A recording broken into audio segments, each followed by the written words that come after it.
Please welcome to the show, Simon Ateba. Hi, Simon. Hey, hi, Jimmy. Thank you for having me.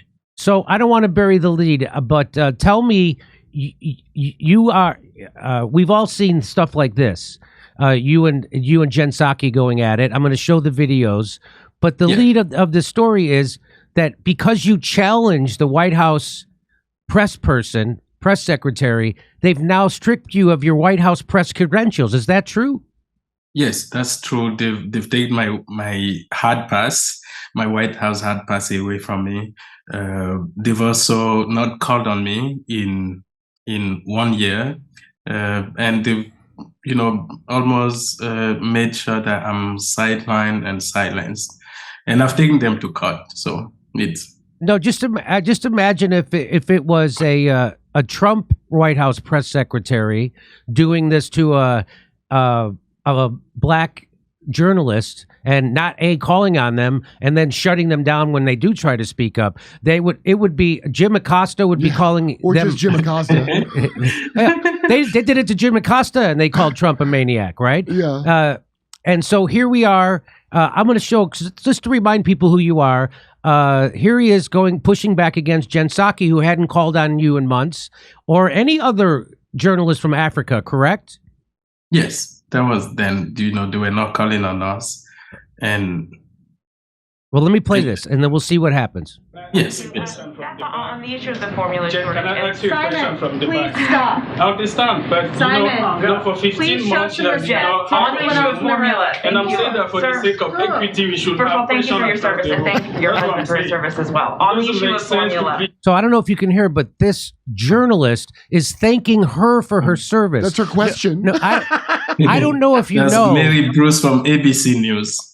Is that where she's from? So I don't know if you know what the job of the White House press secretary is, but the job of the White House press secretary is to lie to the American people and to journalists. And that's why journalists have to press them on questions that they don't want to answer and they don't want asked because they're paid liars. That's what the White House press secretary is. PR. They're PR. Yeah. They're not there to tell you the truth. They're there to spin the truth so it looks good politically for the president of the United States. They're not there to, and these sycophants, these well-moneyed, I'm sure she went to an Ivy League school and her parents are rich, and that's how she got her job at ABC News. They're thanking that person for giving them flack. That's what they call it. They call it flack. So now what are you saying to her here, Simon? So, Jimmy, I think that was a bit naive when I got to the White House and when I even got to the U.S. When you live outside the U.S., they tell you that this is a land of the free and the brave. They tell you about the First Amendment.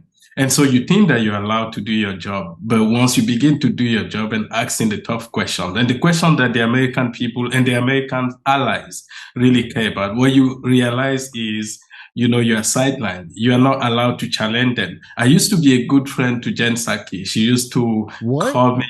Yeah, she used to call me. Our friend Simon is here when I go to her office. And then in November 2021, she lied. She lied about cases of COVID-19 in Africa. And I challenged her because that same morning I attended the press briefing by the WHO and I had the data. So what she did was she justified why President Biden banned only 8 Black African nations. Even though the virus was in the UK, in Hong Kong, in the US, it was everywhere. What the president did was they just decided to ban 8 African nations because South Africa, we discovered the Omicron variant, informed the WHO, and the WHO informed the US. For what the way the US reacted was to ban those 8 countries, all of them from Africa. And I challenged her. And when she came to the press briefing that morning, she tried to exaggerate the numbers to show that, you had thousands of cases in those countries. And that was completely false. And because I challenged her so publicly, she got upset and then I went on Tucker Carlson's show and they didn't like it. Actually, before I went on the show, I went back to her office because I wasn't too sure I wanted to do the show. And she was very mean to me. And she was so mean to me that she sent me an email to apologize. She sent me an email to apologize. But then I've seen, the way she treated me. And so I went on the show. And when I came back, they didn't want to talk to me. again, and everything went downhill from there. Okay, let me play the rest of this video because it's fun to watch. I think, if anything, this crisis has reminded everyone that this is Simon, not if you could respect your colleagues and other media and reporters in here, that would be greatly appreciated. Go ahead, Mary. Simon, excuse me, sir, but we have to go through all the white people here first. Don't you know the rules? Yeah. Yeah, Were you not exactly. wearing a mask, Simon? And you- Be No, I honest. was. I always wear a mask. And when the reason we decided to cover President Biden's White House, it was because, he was this new guy who came to correct what President Trump was. They branded President Trump as a racist and the enemy of Africa, and the New York Times published this bombshell story that said President Biden called African nations shithole nations. And so not many people really like President Trump in Africa. And so when President Biden came to power in 2021, we decided to make it a permanent beat because, we knew the good guy was there. Only for me to get to the White House and realize that even though we were trying to do the right thing, focusing on US-Africa relations, the money, the engagement, the relationship, the cultural engagement and different. And what we quickly realized is, they were not doing what they were preaching. The little guy in the briefing room wasn't respected. I spent months without being called on. I went to Psaki's office many times and asked her, hey, maybe I'm too black. Do I need to wear a white dress? And she was like, no, I'm going to call on you when I come to the press briefing next time. She was nice when she was saying those things. But once in the briefing room, I spent several more weeks and she doesn't call on me. And I see them, talk about the, all the relationships they're trying to build with Africa.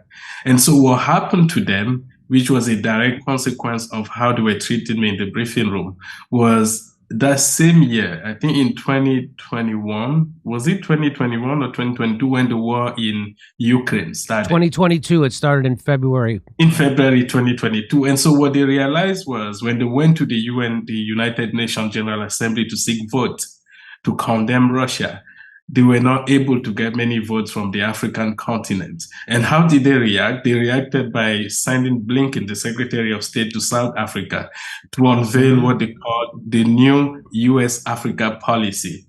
And what they actually did was a rehash of, the same things they were doing.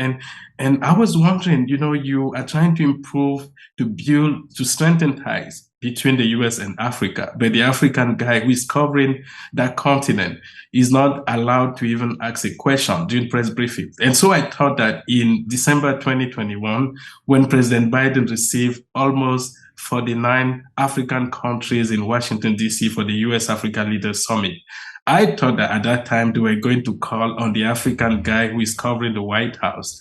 And so even then, and for those who are watching, Africa has between 54 and 55 countries. So when you receive 50 African countries in Washington, D.C., you're actually receiving the entire continent to D.C. And so even when the president received the entire African continent in Washington, D.C., the press secretary will not allow me to ask a question on the summit. Oh, my God. Yeah, That's kind of unbelievable. It was unbelievable, and it was also I don't know if it was racism, but it was a deep sign of disrespect, and it showed you how they don't actually they don't value the relationship between the US and Africa because they couldn't and it wasn't just me, it was also a few African journalists who were in and off on and out of the White House, and they were not also called done, and it's been like that. Once I challenged them, I became the enemy number one. They've not called on me. They don't respond to my email. And then in August 2023, a few months ago, they changed the rule to exclude me from the White House. And right now, I don't have access to the White House anymore. I need to apply for day pass, and they need to approve it, and I need to wait outside sometimes for an hour for an escort to take me to the briefing.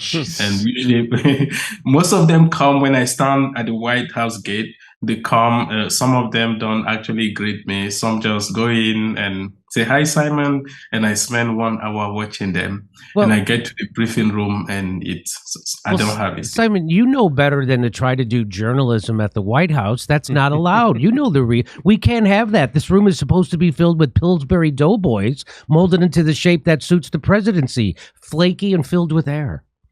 So let me play the rest of this, and then I have some more video I want to show of you. Sir, please, if anything, this has reminded, I think, the entire country and the world that this is not a luxury item, but an essential. Thank you. So you were, because you did that, the first thing that happened to you, this is from May 31st, 2022, African reporter who heckled Psaki says payments firm axed the site's subscription income. So you started your own news outlet and you took subscriptions, and there was a service called Stripe, and Stripe then canceled they wouldn't allow you to use their service anymore. And so now you had no way to collect revenue. And so that's the first way they try to silence you, right? Yes, exactly. After I had that altercation that back and forth in the briefing room, Stripe banned me. They sent me an email, and actually they didn't give me an option. They told me they're giving me maybe a week, and I won't be able to accept payment through Stripe. And Stripe is the best product in the market. What they do, they take a percentage. So even though they make a lot of money from me, they were ready to ban me and not allow me to, use the service. So when the story was everywhere on your show, on the New York Post, on the Fox News and different places, they reinstated me. They did reinstate you? Yes. Oh, so that's good. I didn't know that we actually could have sway over because where's Stripe? Where are they based? So Stripe it's billionaire owned, I'm sure. And where are they? Do you know where they're based, Simon? I think they are based in San Francisco. Oh, so the United States. Okay. So now let's get to the most recent stuff. This is you going on with Karine Jean-Pierre. How do you say her name? Karine Jean-Pierre. Okay. Jean-Pierre. KJP, I call her. KJP. Let's just call her KJP. Yes. KJP. Okay. So let's watch this. She's asking about the origin of COVID. I hear the question. And Dr. Fauci is the... Oh, so here you are trying to ask about the origin of COVID. I'm pretty sure Fauci's there. And she won't let Fauci answer a question or take that question about the origin of COVID, because we now know through leaked emails that they all lied about the origin of COVID, that the original scientists that were in Wuhan said this probably came from the lab. It doesn't look like there's any way it came from nature. Yet Fauci then gave those scientists millions of dollars in funds to go do research, and they completely flipped what they were saying. And so now you want to ask Fauci a question about that. And again, the White House press secretary, instead of trying to give you the truth, is trying to run interference for the truth and protect politicians. And one of those politicians is Fauci. Okay, so let's listen to this. I hear your question, but we're not doing this the way you want it. This is the disrespectful. It is. I'm done. Simon, I'm done. I'm done. I'm done with you right now. So what's the difference between President Trump not doing anything while the Capitol was being attacked and President Biden not doing anything while protesters, while the Supreme Court justices were under attack? To say that there is no difference, that is just unbelievably wrong. But is it concerned that Supreme Court justice? I'm moving on. You don't give us questions. Okay. I'm trying to answer your question. Go ahead, sir. Go ahead. I just tried. You wouldn't let me. Go ahead. No, but I just tried, and you would not let me, sir. So your colleague is going to ask a question. Go ahead. Ask you a question. No, I literally just tried to answer your question. You shut me down. So now your colleague is going to. Let me ask the question first before you answer. Thanks, everybody. I'll see you tomorrow. What is this, the DMV? So, isn't it? So, like before, it used to be just a white person doing it, but isn't it nice that we have a woman of color who's also gay, and she's an immigrant? Yeah. Look at all. She's the only one we can send to make Simon stop this. That's exactly what I picked blackest, her. gayest woman stat. And so it feels so much better when I'm lied to and bullied and obfuscated by a woman of color who's gay, and an immigrant. She checks 4 boxes. So before we just used to get a regular old white person who was an asshole to everybody and lying to everybody, but now they got someone who checks all those boxes. I don't know, Jimmy. This reminds me of when Disney replaced the ginger Little Mermaid with the black one. It does a little. Gingers are oppressed. Let me play this one more video. Karin, since you don't have any answer on the classified document, are you still a good fit for this job? Go ahead, my friend. So I heard you just say there, Simon, was that she is not fit for that job. What made you say? But it's so gross to watch these briefings because they have such a love affair. The reporters and the press secretary, they're not. They're supposed to be adversaries. But they're going to work together soon. I know, but they're all going to have a job together at MSNBC soon, or they're all going to be on each other's show. You're going to make an enemy now. They're coming to your corporate job after they're done. The funny thing is those reporters, most of those corporate reporters and KJP. They work for the same billionaire class. That's the whole thing. They all have the same employers. Joe Biden works for the donor class, and the donor class owns the media that those people work for. So they both get their checks signed from the same people, and that's why they have such a cordial relationship, and that's why they feel it's so rude when Simon actually does journalism and presses the White House liar on certain facts, right? And so... Go ahead. What do you want to say about that? What led you to tell her that she's not fit for this job? So I would like to go back to the Fauci incident. Okay. I want people who are watching now to understand what was happening on that day. Dr. Fauci has been the head of the top doctor in the US for several decades. And that was his last press briefing.